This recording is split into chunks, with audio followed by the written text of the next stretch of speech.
All right, guys, this is Andrew from the Real Estate Deal Finders podcast, and I am so excited that you're here right now. We're going to jump right in now and talk about real action and finding deals in real estate. So we got Drew Carrell from LeadZolo.com, and this man he's a lead magnet. He's the one that goes and finds the leads that lead to the deal. So Drew, thanks for being here, man. We are so excited to have you. Yeah, Andrew, thank you so much for having me on. I'm totally pumped to be here.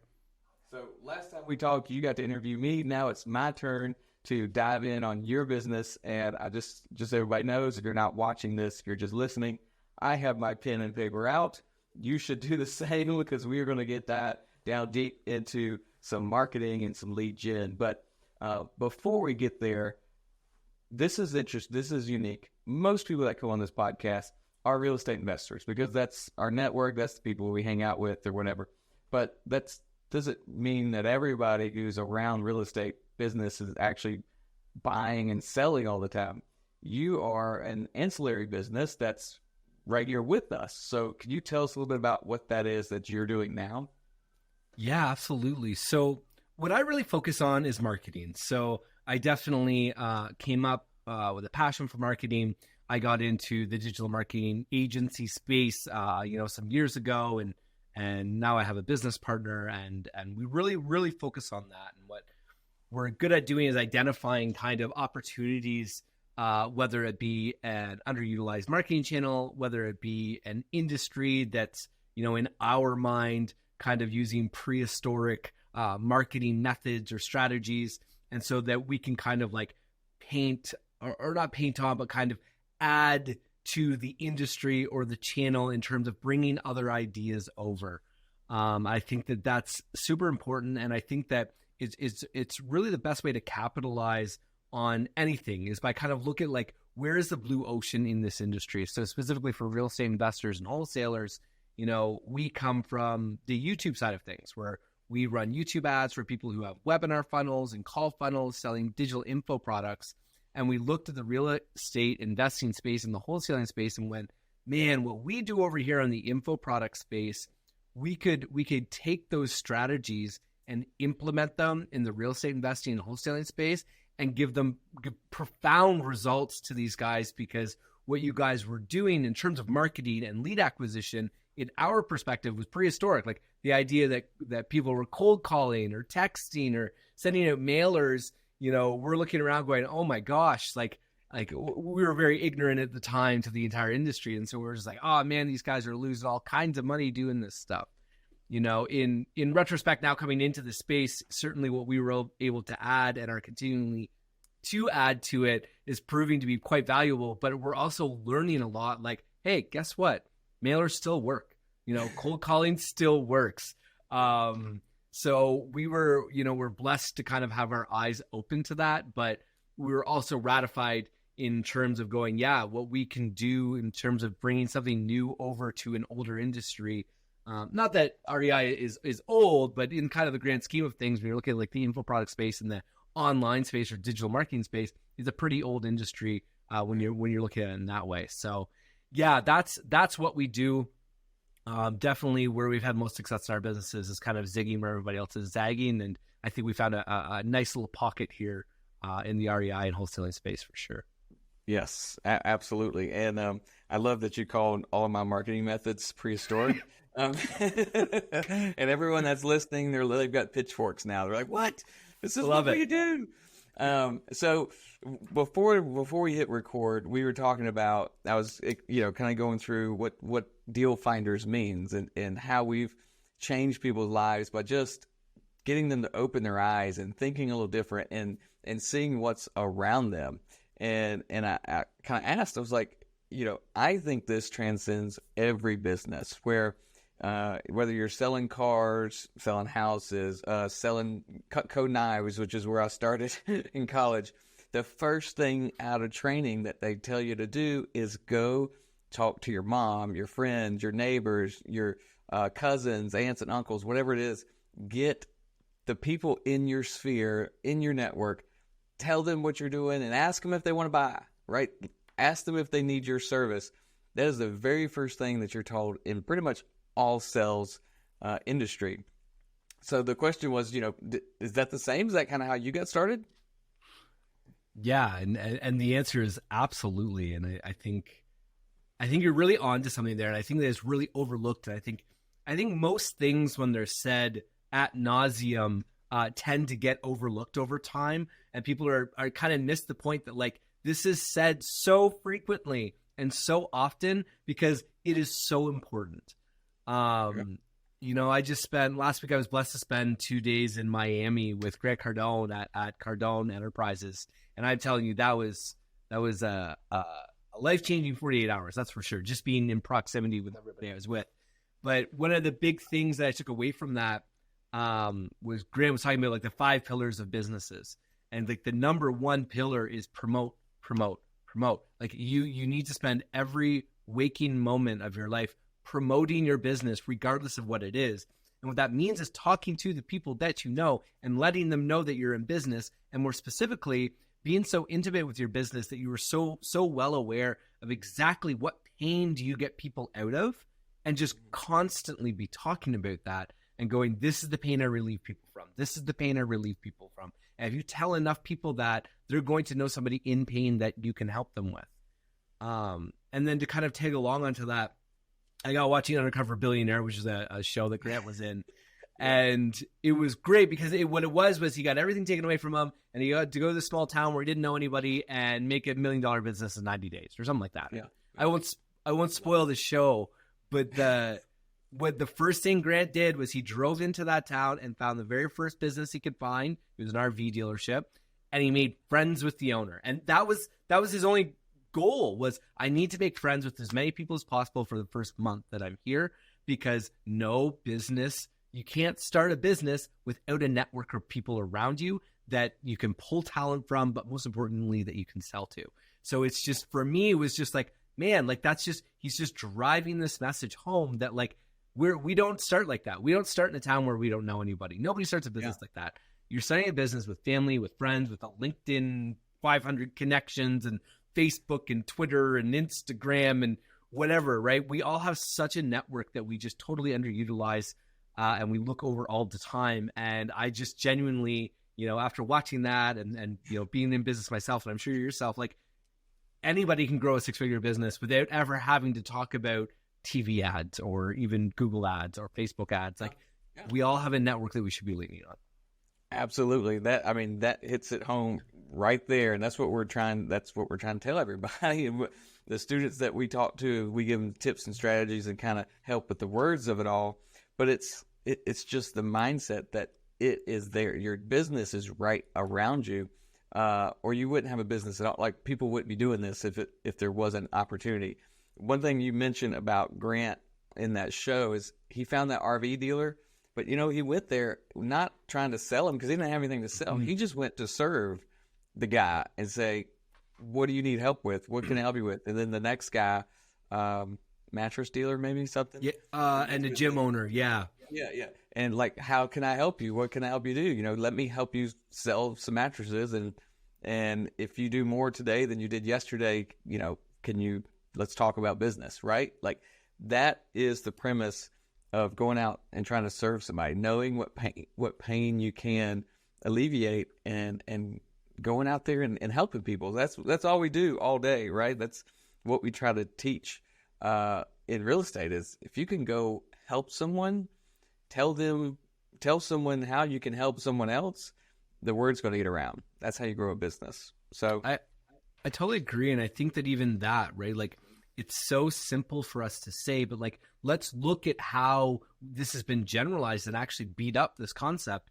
And it's like, if you know anything about the digital marketing space, you've heard of things like lead magnets, and like, okay, so what's a lead magnet? Oh, you go and you just have somebody write this checklist or whatever, and it's something that people can get for free in exchange for their email, and then you could market to them for the rest of their life and blah, blah, blah. And it's just like, okay, great. But we just skipped over and fast forwarded through the most important part, which was create something of value that you can hand and offer to people. That is the first step of business, is exactly what you're saying. Create value and serve. Like I'll just to throw it out here now, like if your absolute specialty is helping people who are in foreclosure, and you know more than anybody in your area about foreclosure and how you can help these people and blah, blah, blah, blah, blah. Why don't you hold a monthly seminar in your town, a meetup, a whatever, an online virtual event? Who cares? And it's like, here are the top 6 things you can do to I don't know, to not lose your home when going through foreclosure, or how to make the best of the situation when you're going through foreclosure. And you make this with an open heart to serve, and you'll get 100 people there, and 80 of them will be super thankful. 10 of them will have been glazed over, just there for the donuts. And another 10 of them might actually ask you for help. And what better way to grow a business?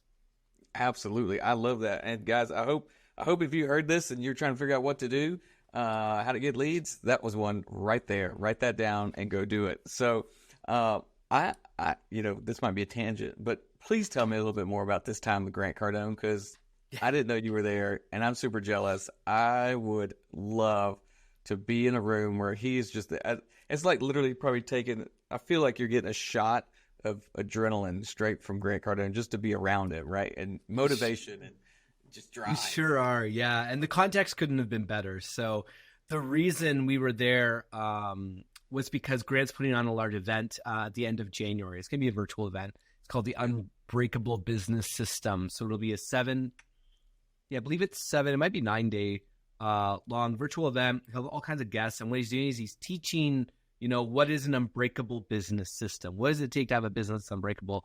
Like Grant's been through, I don't remember the numbers. He's always got all kinds of grandiose numbers, but Grant's been through 3 or 4 recessions and has never had one negative year. Every year has been a year-over-year growth in all of his companies for for the last 30 years. So what he's putting together is this massive event to teach people this system that he has for building and leveraging companies.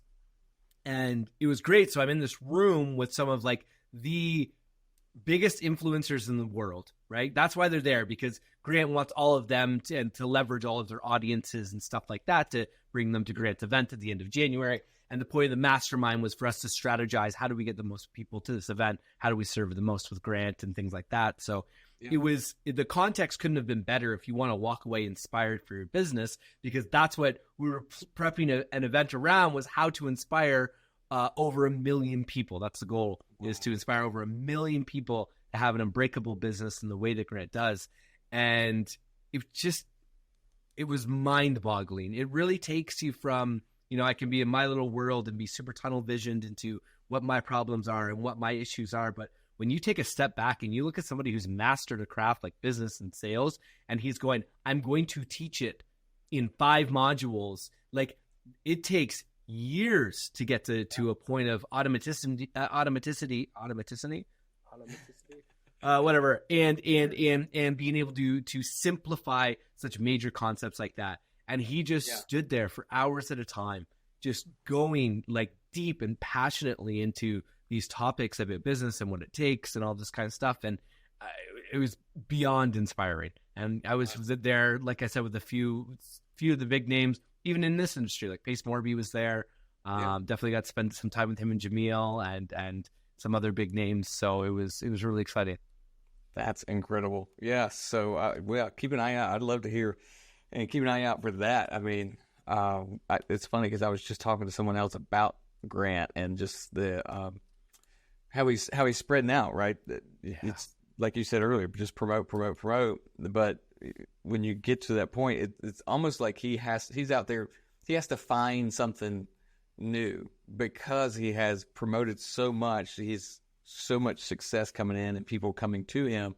He's going out into other industries that he's never been in before. But it's like, well, I got to do something because we've crushed this industry, but we've got all this capital. We got all these people that want to work with us, for us, whatever. So, okay, let's just start taking over air conditioning companies, right? Let's just start taking that industry over. So it's just part of those 5 pillars he was talking about. When you start at the beginning with promote, you only die when people don't know about you, right?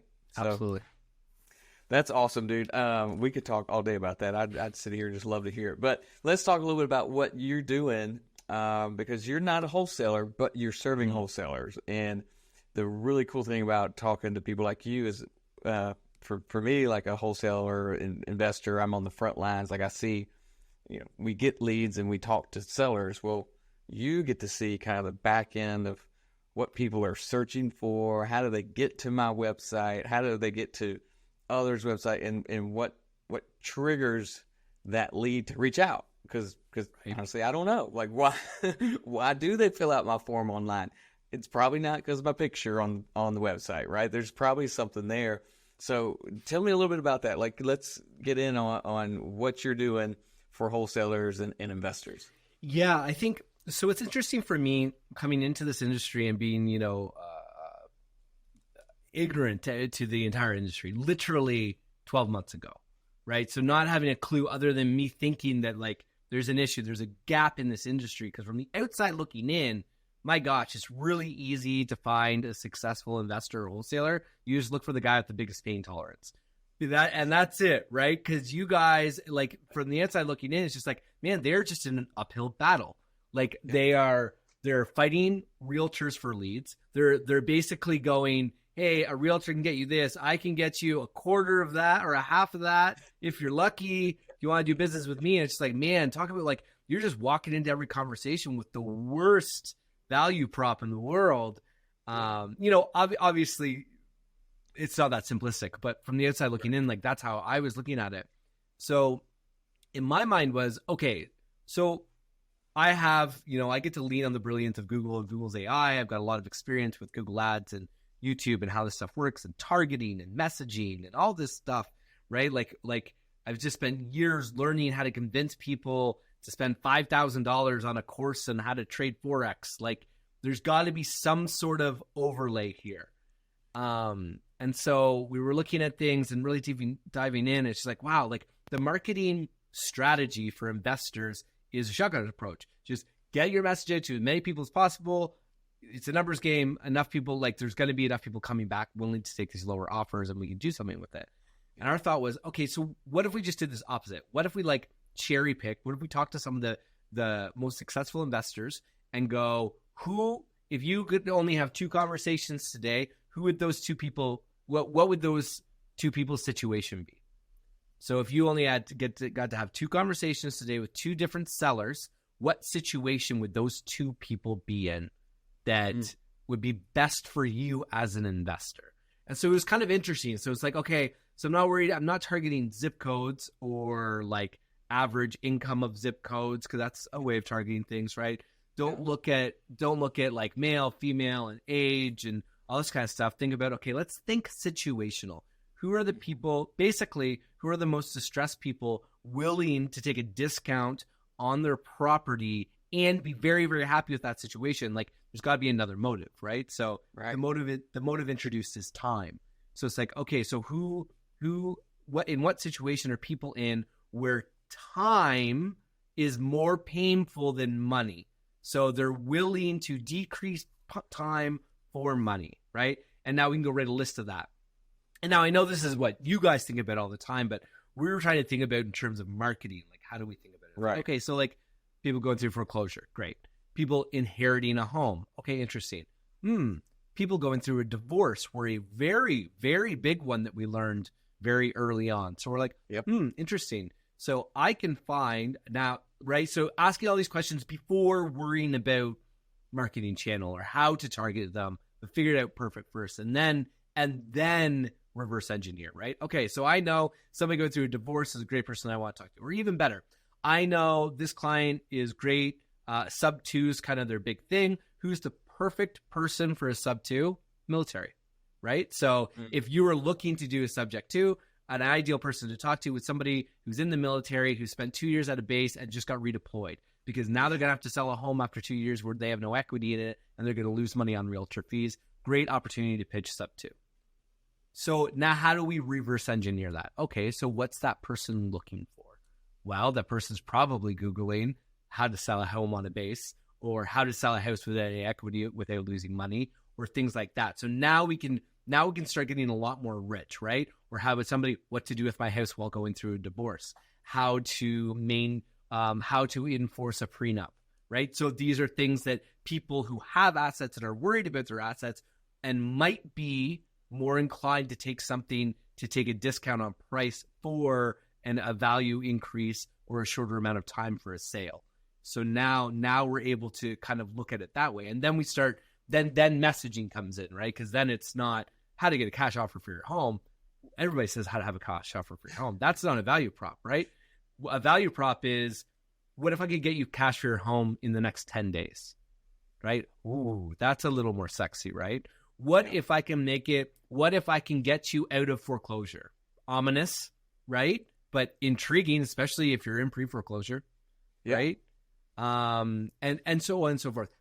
What if you saw an ad that said how to deal with your mother's hoarder home, right? Yeah.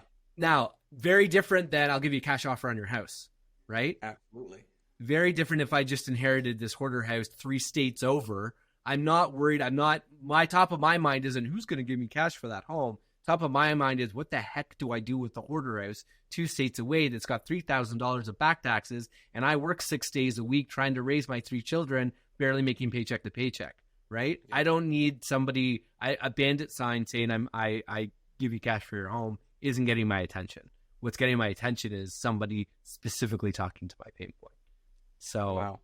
So I'm you hit a lot right there, but I wrote this down because we have a lot of people, especially in the words you're saying, the vocabulary you use is marketing, right? Marketing terms and strategies and stuff. And so you said value prop. I just want to make sure it's value proposition.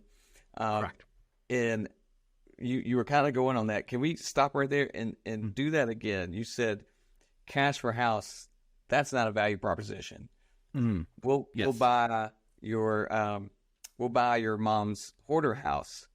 That's a value proposition. Why is that different for people because if you don't get marketing at all, that it sounds the same, right? Cash for houses might sound better.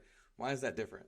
Right. And I'll iterate a little bit to make it a little bit more of a value prop. I think I might have lost the plot when I got there a little bit. But yeah, if I were to say, I'll give you cash for your home, or if I were to say, or if you had an advertisement or something, and then the advertisement was how to make money on your inherited hoarder house, right? Or how not to lose or how to get out of debt with your inherited hoarder house, right? Yeah. Which is playing to my current pain. So I'll give you cash for your home. First off, just think about the verbiage there, right? It's not my home. Technically and legally, it's my home. I did inherit it, but I'm not thinking of it as my home, right? So already just the verbiage in that marketing statement didn't immediately click. Not to say that it means I'll never click on it. It just means now the likelihood's even less. And now it's just like, well, I don't really care about cash either. Like it's not a I need 80 grand in my pocket right now. It's every single month I'm paying taxes on a property that I never wanted and somebody else just forced upon me, right? So now it's not about I need a cash out. It's not my home. Okay, so but if the value prop was how to stop bleeding money with your hoarder house 2 states away, or how to capitalize or how to make money with the hoarder house that you've recently inherited, right? That's a value proposition. I'm proposing some sort of value. I can give you value. Where when I'm saying I can give you cash for your home, I'm assuming that has value to you, right? And so you can kind of see the difference. One's a lot more thought out than the other. Right. And I love the delineation, and what I'm seeing, and you probably say the same thing, is the cash for houses verbiage that comes from the bandit side. It comes from the shotgun method. It comes from the postcards that or the billboard that goes to everyone, because cash for house, like cash is an eye catcher, right? People see the word cash, they see dollar signs, like they read the sign. Yeah. But if not likely is it going to affect them so that they're going to think to call you, right? Yes. That shotgun method is if they are literally have their phone in their hand thinking, how do I sell mama's crappy house? Oh, wait, what does that sign say? Cash for houses, well, sure, maybe I'll dial. Like it's trying to get people at the right moment. That's the shotgun method. That's why we send 4 postcards to the same person in a matter of 8 months, right? It's like we gotta catch them. We think maybe they're gonna sell one day, so let's try to get them at the right moment. You're totally different because you're targeting differently. So you're doing it online, right? Yes. Yeah. So How are you doing that? YouTube is our YouTube's my main platform that I run most of my money on. Like we spend like $25 million in the last 3 years on the Google Ads platform. So that's between YouTube and Google Ads. I would say 75 to 80% of that was on YouTube. So it's just kind of our comfort zone is YouTube. We just know it so well.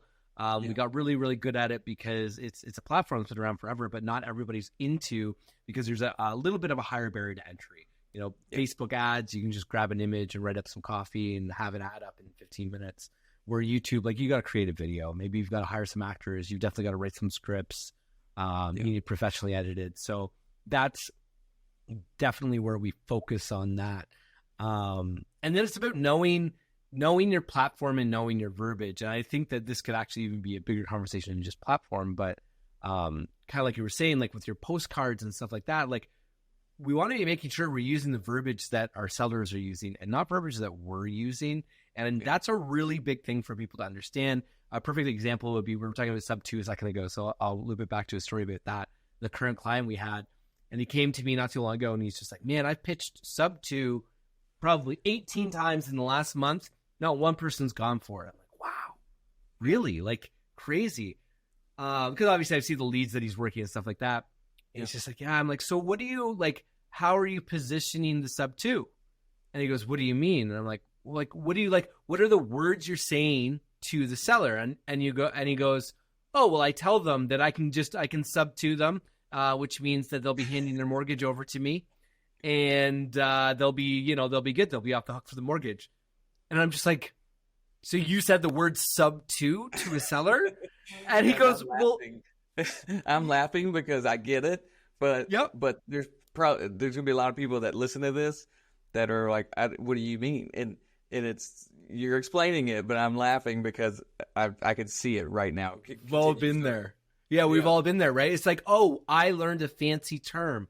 Fancy term doesn't mean a darn thing to the seller, right? You're just talking, you're now talking banker lingo, like way to like build anti-rapport with somebody so quickly, right? So things like that, like if you have a strategy, make it something interesting, call it something that people immediately understand, and even like make it something kind of sounds proprietary or like a unique mechanism. Like call it, what about, hey, you know what would be perfect for you right now, Andrew, given the situation? I know you just bought that house 2 years ago. You're getting deployed, so you don't have any equity in the house. You're going to lose money if you sell it to a realtor. You know what we have here at LeadZolo is we can do the sell and save program. You know what that means, Andrew? Is that you can actually save yourself the burdening costs of realtor fees if you commit to the sell and save program with me. You know what I'm going to do is let's talk about details. When can we meet up next week?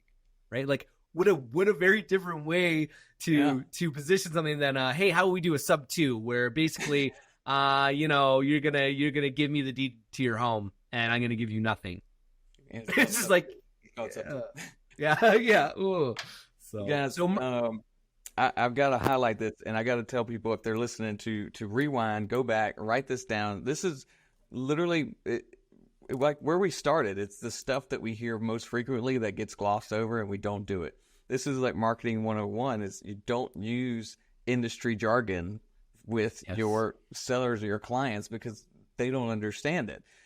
You just don't do that. You have to talk to them, to your sellers, to your clients in their space, right? What's important to them, which is what you said, like getting out of the hoarder house or not losing money on selling, right? The word sub 2 should never come out of their mouth. Never. But it happens. It happens all the time. And that is a complete disconnect between you as a potential buyer and that seller, and you're never going to close that deal. So this is like marketing 101. Write that down, guys. I love how you put that. And it's something that it just does. It doesn't get talked about enough because it's marketing 101, right? So the marketing guys like you're so smart, you know all the things to do. You're not going to talk about that basic stuff. And then the folks that they're getting started, well, they don't have anybody to teach them that basic stuff, right? Yep. So unfortunately, it ends up happening to somebody who was your client who obviously was doing pretty well, right? I mean, it's not like he was not doing deals. So this is something that new people and experienced people have challenge with. So just know that, write that down, guys. I love it. So when you're targeting on YouTube and Facebook, and I do want to give we've given a lot of information, a lot of tactics and strategies. Can we give our listeners the easiest online, like the easiest to get started online marketing channel? Because a lot of people, bandit signs are so simple, right? They just go out there and write it on the side. Postcards are a little bit more expensive, but not hard to do, right? And so what would be that online thing that people usually can get started with, like if they wanted to get an online presence today? Yeah. That's hard to answer. And so the reason it's hard to answer is that there's just so many layers to it. So if you just wanted a quick online presence, and that's what's important, make a Google My Business and make a Facebook page. Those are the two most important things in the world. For any other reason, then reviews drive the economy. So even if you've never done a wholesale deal before in your life, go get a Google My Business. So the day you do make your first deal, you can contact that seller and ask them to leave you a review. And you start building it. It's not anything that's going to matter in the first year, but Andrew, as your reputation is everything, and it might taking you 30 years to build, but now it's just an engine that just doesn't stop. So I would focus on that. That's perfect. I mean, a challenging question, but you answered it exactly.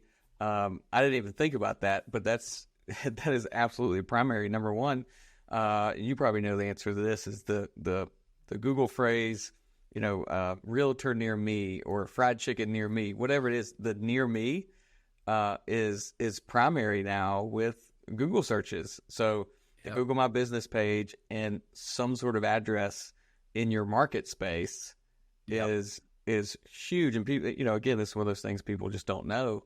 And if you're listening to this, you don't have a Google My Business page, go start one right now. And then of course, Facebook page.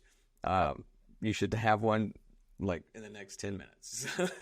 Yeah. The real key to any business these days, because everything is online, is be a human.